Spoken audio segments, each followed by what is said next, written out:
আসসালামু আলাইকুম। আমরা সাধারণত কিনে খাই ধোসা। আর আমি যখন বাংলাদেশে ছিলাম তখন বাংলাদেশে কিন্তু অনেক খাওয়া হতো। একটা দাবা নামে দোকান ছিল, ওখান থেকে আমরা অনেক ধোসা খাইছি।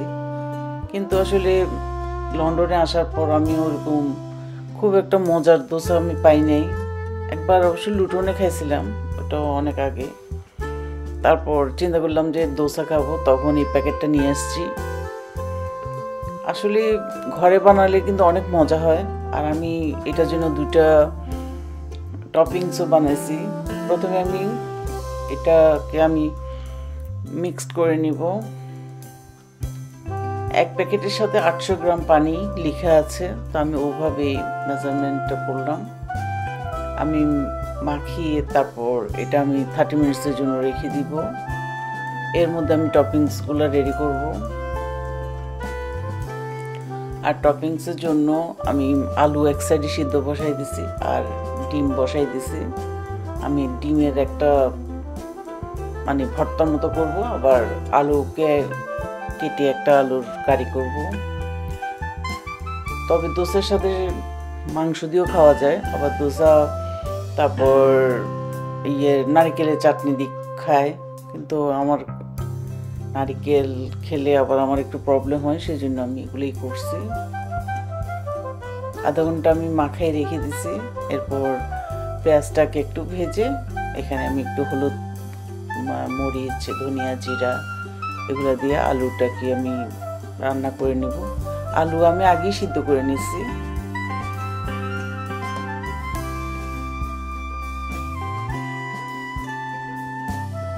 তবে খুব মজা হয়েছে, আলুটা এত মজা হয়েছে। এভাবে করে আলু রান্না করে পরোটার সাথেও ভালো লাগে, রুটির সাথেও ভালো লাগে। আমরা সকালে অনেক সময় আমি করি, আলুর দম করি, আলুকে এভাবেও করি, আবার আলুর সাথে ডিম দিয়েও করি, অনেক ভ্যারাইটিস করি। তবে আজকে এইভাবে কিন্তু অনেক মজা লাগছে।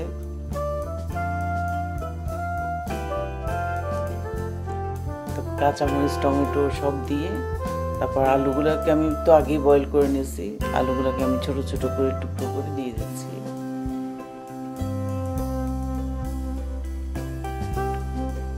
আর আমি এখানে কোনো পানি ইউজ করব না, স্লো কুকে এটা রান্না হবে, খুব মজা হবে এইভাবে। আলুটা একটু ব্ল্যাক পেপার দিলাম আর একটু গরম মশলা দিচ্ছি, দিয়ে বাস আমি আলুটাকে নাড়াচাড়া দিয়ে নামাই ফেলবো।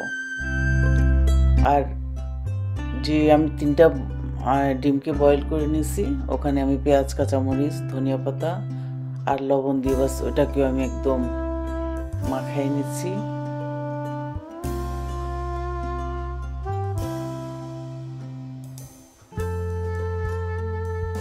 সরিষার তেল দিয়ে তো ভর্তা হয়ে যেত ডিমের, আমি সরিষার তেল দিই নাই, কারণ আমরা তো দোসার সাথে খাবো, সেই জন্য একটা টপিংস করলাম।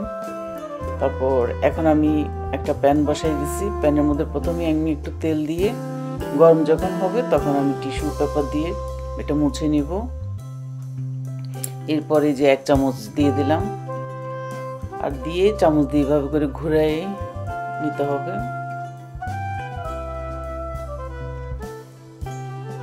আর আগে তেল দিলে কিন্তু উঠতে চাইবে না বা এভাবে সুন্দর হয় না, এটা তেলটা দিতে হবে পরে। যখনই দোসাটা মেলে দিবেন তারপরে তেলটা দিয়ে এরপর 2-3 মিনিট থাকলেই দেখা যাবে যে একটা কালার এসে যাবে। তারপর এটাকে তুলে নিতে হবে।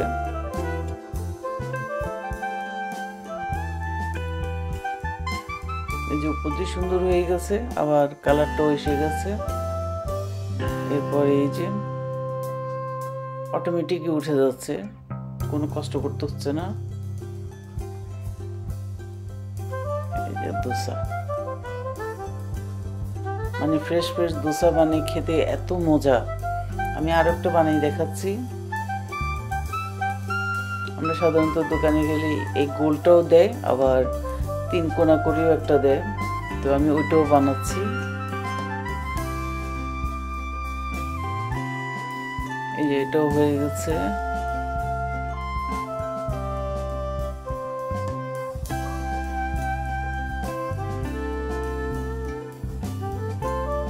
আর ভ্যারাইটিস ফুড খেতে কিন্তু আসলে ভালো লাগে।